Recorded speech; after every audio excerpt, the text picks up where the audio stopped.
Let's expand the conversation, get some reaction. Abed Karrim of the Al-Im-daad Foundation joins us for more on this. A very good evening to you, Abed. Thank you so much for your time. I mean, the deadly storms have wreaked havoc across KwaZulu-Natal. We're talking homes being destroyed, roads and other infrastructure. What have you had to deal with as you navigate the terrains? Good evening to you and your listeners. First and foremost, we would like to start with passing our condolences to those families who have lost their loved ones in the recent floods that have taken place in KwaZulu-Natal, and more specifically in Durban and Lemanville. I think what is very important to understand here, it is the effect, and we can see it happening, that the weather patterns have changed, and there's lots and lots of rains that are falling in different parts of the province and, of course, nationally. I think what is important to understand also is that there are many of our families that have now settled themselves into places where there are floodplains. It is dangerous for them to stay.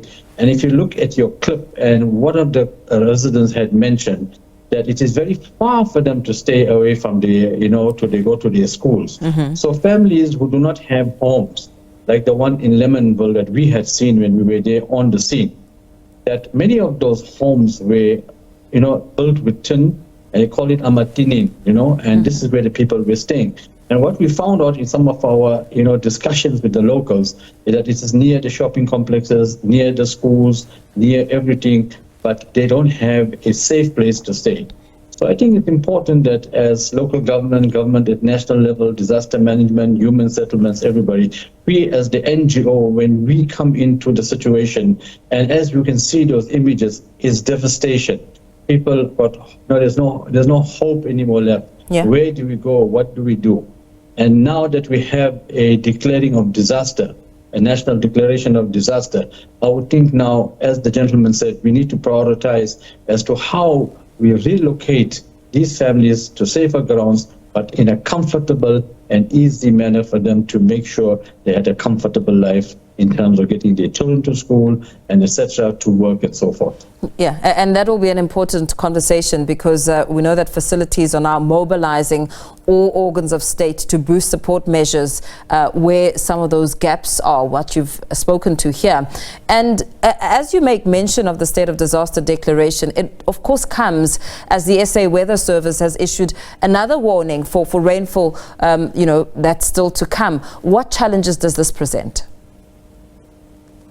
Well, it will be even more greater challenges because we're just still recovering from the situation on the ground in many areas, not only specifically in Durban. As the Al-Im-daad Foundation, we have been called to Newcastle. We've been called to the different areas in northern Natal also, where we had the similar floodings that have been taking place. I think one of the concerns that we as the NGO have noticed that if I'm not going to talk about where you have your town situation, where you have people living in floodplains, etc., it's very important for local government to understand that there is a lot of maintenance that needs to be done with your drainage systems, etc. I'll give you an example. I stay in Ladysmith here in KwaZulu-Natal, and the community out there, our viewers out there will know that Ladysmith had many, many floods in of recent, that we had it. But now that there has been some clearing of the drainage system, there has been some efforts made to level out the sand out of the river, beds, etc. When we had major rains lately, we did not have the CBD flooded. So that just shows that if the initiative is made, one, yes, the rains are there, that is not in my control and your control. Two, that is very important that to look at how the cleanliness, the cleaning of the drainage system, making sure the maintenance is done by local municipalities that can avoid these flash floods and also at the same time cause such great devastation and a huge cost to the state.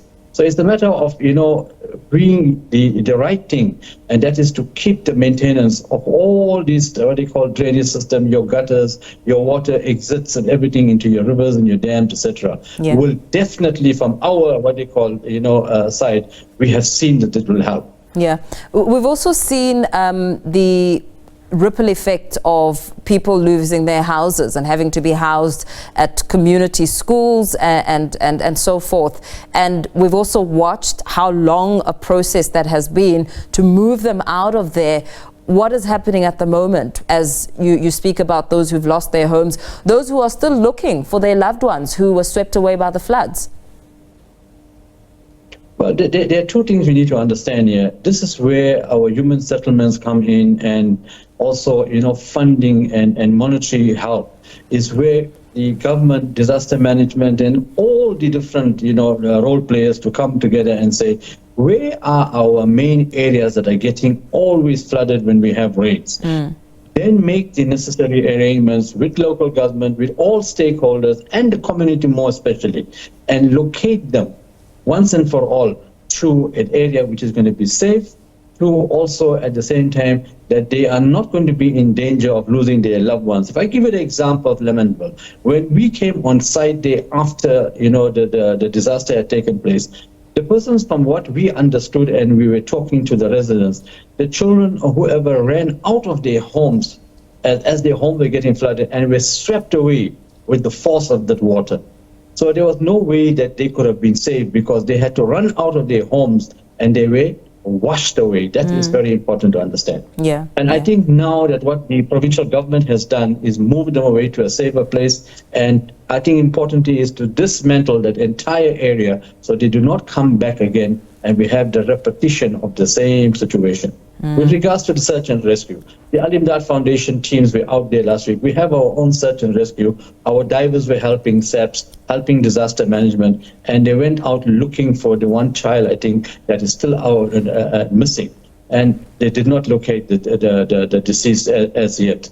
So this is something also we need to bring in more role players. We need to bring in more, search and rescue teams to continue, because it is very tiring to walk all that part of the riverbeds and looking in the bushes and looking everywhere. It's a very difficult. So you need more role players to come in. So government needs to now look at search and rescue from the private sector, from the NGO sector, in helping SABC to be also, going out and looking for the loved one as quick as possible. Yeah, absolutely. Thank you so much. Thanks for speaking to us this evening. Of course, a developing story that we will continue to monitor. Speaking there to Abed Karrim of the Al-Im-daad Foundation about the deadly storms which have wreaked havoc in parts of KwaZulu-Natal.